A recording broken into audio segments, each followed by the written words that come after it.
Hello दोस्तों, कैसे हैं आप सभी? स्वागत है आपका अपने चैनल प्रियंका व्लॉग्स में। और बताइए आप सभी कैसे हैं? उम्मीद करते हैं कि अभी ठीक ही होंगे। तो यहाँ पर मैं आ गई हूँ अपने गार्डन में। और ये ना दोस्तों दोपहर का टाइम है, मतलब 12 के बाद का। और क्योंकि नहाने वगैरह में मुझे टाइम लग गया था, इसलिए फिर मैंने अभी इस वक्त शूट कर लिया। बहुत ही अच्छा लग रहा था, मौसम खुला हुआ है क्योंकि सभी दूर ना बारिश हो रही है। और ये देखिए तेज़ धूप थी, तो मैंने शूट कर लिया। और बहुत ही खिले खिले फूल थे। और ये कान पे मैंने हाथ लगाया हुआ है इसलिए क्योंकि ना बहुत ज़्यादा यहाँ साउंड सिस्टम चालू है नवरात्र की वजह से। जो गाने वगैरह होते हैं वो भी, और जो कथा वगैरह सुनाई जाती है वो भी, महा शिवपुराण ऐसा कुछ बोलते हैं, तो वो इतना लाउड चल रहा है कि मैं कुछ बता नहीं पा रही हूँ। और बस मैं अपने गार्डन में घूमते रहती हूँ और एंजॉय करते रहती हूँ और आपको दिखाते रहती हूँ। आप कमेंट में बताइए मेरा गार्डन आपको कैसा लगता है।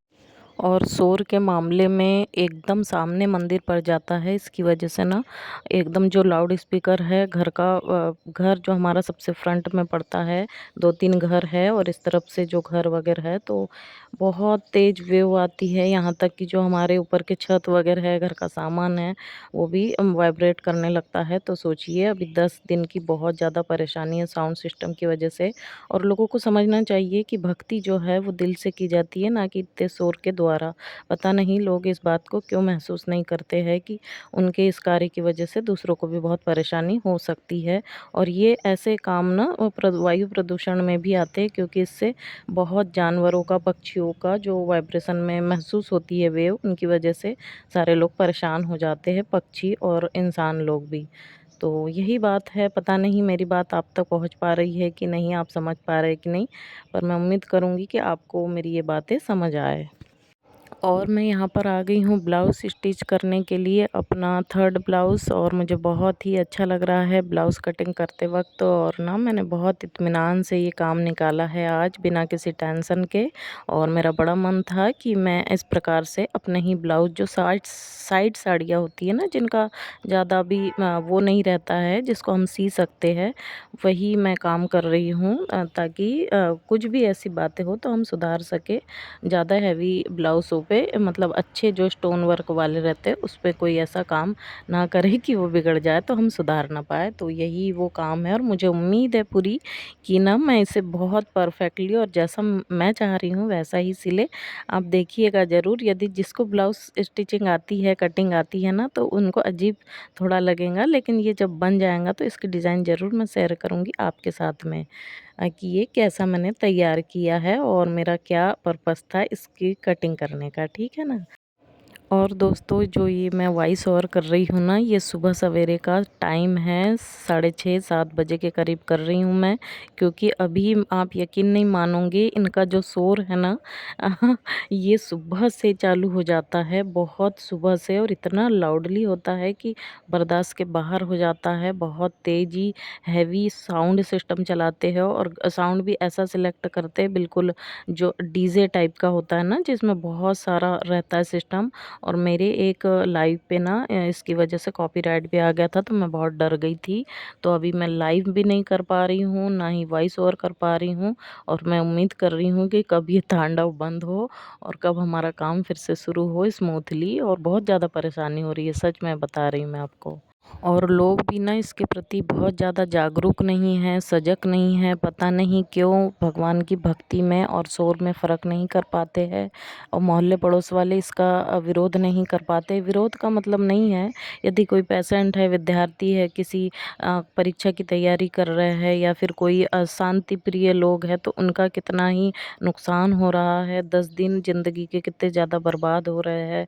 भगवान नहीं बोलता है कि इतना ज़्यादा साउंड मुझे पसंद है, अगर वो भी साक्षात होता तो वो भी बोलता है कि इतना शोर मत मचाओ और ये साउंड सिस्टम बंद कर दो। क्योंकि भगवान भी शांति प्रिय है, पता नहीं उनके तथाकथित भक्तों के द्वारा ही ये मुहिम चलाई जा रही है, इतने साउंड की और इतने ज़्यादा शोर शराबे की। तो बस यही मुखौटा है धर्म की आड़ में, जो लोगों को समझ नहीं आता है, और इसी में लोग उलझते चले जाते हैं और अपनी ही परेशानियों का कारण स्वतः को बनाते हैं और फिर मुसीबतें मोल लेते हैं। बहुत सारी परेशानियाँ लोगों को झेलनी पड़ती है इस कार्य के, इस तथाकथित कार्य के द्वारा। कुछ लोगों को मेरी इन बातों से दिक्कत हो सकती है, क्योंकि वो यही बोलेंगे कि ये तो ऐसा तो होता ही है और हर बार ऐसा ही होते आ रहा है, साउंड तो जेन्युइन चीज़ है। लेकिन ठीक है, साउंड जेन्युइन चीज़ है, थोड़ा बहुत चलता है, लेकिन अति जो हो जाती है ना, वो बर्दाश्त के बाहर हो जाती है। फिर चाहे वो किसी भी चीज़ की हो, और सबसे ज़्यादा तो साउंड, क्योंकि प्रकृति में भी जो आवाज़ें होती है ना, वो बहुत ज़्यादा मान्य नहीं है। बिल्कुल जो पक्षी है, जो जानवर है, जो इंसान है, उनको एक फ्रीक्वेंसी तक ही साउंड का आवाज़ सहन करने का रहता है, नहीं तो फिर वो मानसिक जो है उत्पीड़न का कारण बनती है साउंड वेव्स। तो ये तो जानबूझ के परेशान करने की कोशिश है लोगों के द्वारा, और कुछ भी नहीं है। तो भई अगर जो भी लोग इस चीज़ से सहमत होते हैं, जो भी लोग इस चीज़ से अपने आप को रिलेट करते हैं ना, वही मेरी बातों को समझ पाएँगे। अन्यथा अंधे जो भक्ति में डूबे हुए लोग हैं, अंधभक्ति जो कर रहे हैं ना, जिनको अच्छे-बुरे का कोई भी नाप-तौल करना नहीं आता है, या वो दूसरों की परेशानी नहीं समझ पाते हैं, वही लोग फिर गलत कमेंट या गलत सोच के गुलाम बनेंगे, और वो ऐसी विचारधारा को अच्छा नहीं मानेंगे जो फिर सबके हित में कार्य करती हो या सबको अच्छा समझती हो। और ये देखिए, मैं ना इतना अच्छी जो पक्षियों की आवाज़ें हैं और इतना नेचुरल जो वाइब्रेशन है, उसको महसूस कर पा रही हूँ। अपने बगीचे में बैठी हूँ मैं भी, और ना बहुत अच्छा मुझे महसूस हो रहा है। तो ऐसी आवाज़ें जो पक्षियों की है, जो कोलाहल हमारे आसपास प्रकृति के द्वारा मचाया जाता है, वो शांति प्रिय लगता है और कर्णप्रिय लगता है।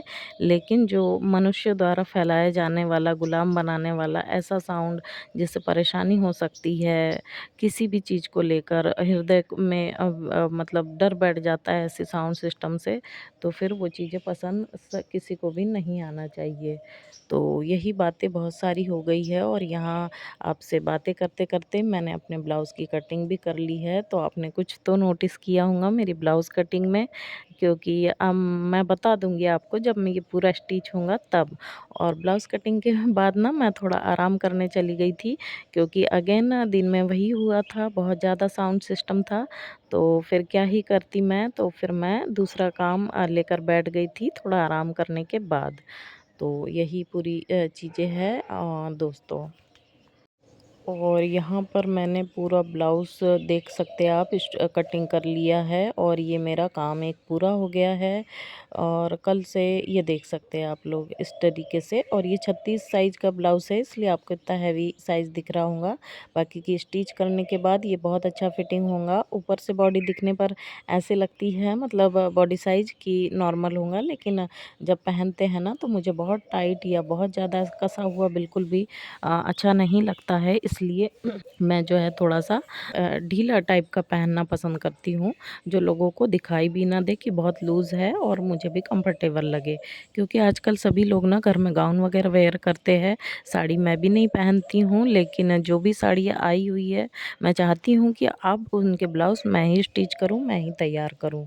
तो इस प्रकार से मैंने हैवी गला जो है तैयार करी हूँ, फैला हुआ, क्योंकि मैंने बराबर अपना नाप लेकर ही इसकी कटिंग करी है।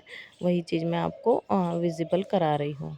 तो यहाँ पर कुछ बातें बता रही हूँ, लेकिन बहुत साउंड यहाँ पर था, इसलिए फिर मैंने अपना वॉइस ओवर कर रही हूँ। हाँ, ठीक है दोस्तों।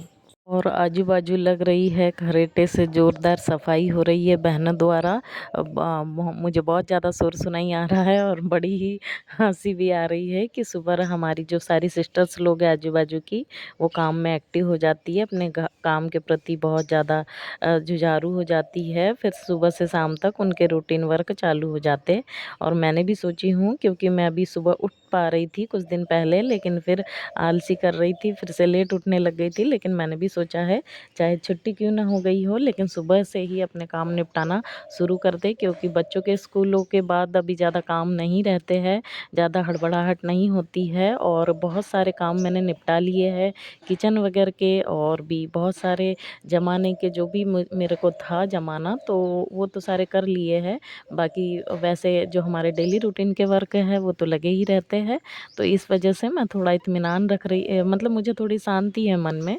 तो बस वैसे ही आलसीपन करना या फिर थोड़ा लेट उठना या फिर अपने मन मर्जी से जो भी जितना भी काम निपटा लिया इस टाइप से। लेकिन मैं अब सोच रही हूँ कि अपने काम पे वापस आ जाए सीरियसली और ज़्यादा टेंशन किसी भी बात की ना लिया जाए, क्योंकि जो होता है सो होता ही है और हम उसकी ज़्यादा टेंशन करके उस जो काम को है ना ज़्यादा दिक्कत नहीं ला सकते हैं, क्योंकि बहुत ज़्यादा सोचने विचारने से कोई भी परिस्थितियाँ ठीक नहीं होती है। उसे जब ठीक होना है तभी वो परिस्थिति ठीक होंगी। तो ये भी चीज़ मैंने सोच के रखी हूँ कि किसी भी जो भी मुद्दा है हमारी लाइफ में, जो भी अड़ंगे आते हैं उस पर बहुत ज़्यादा टेंशन नहीं लेना है और अपने कामों पर ध्यान देना है।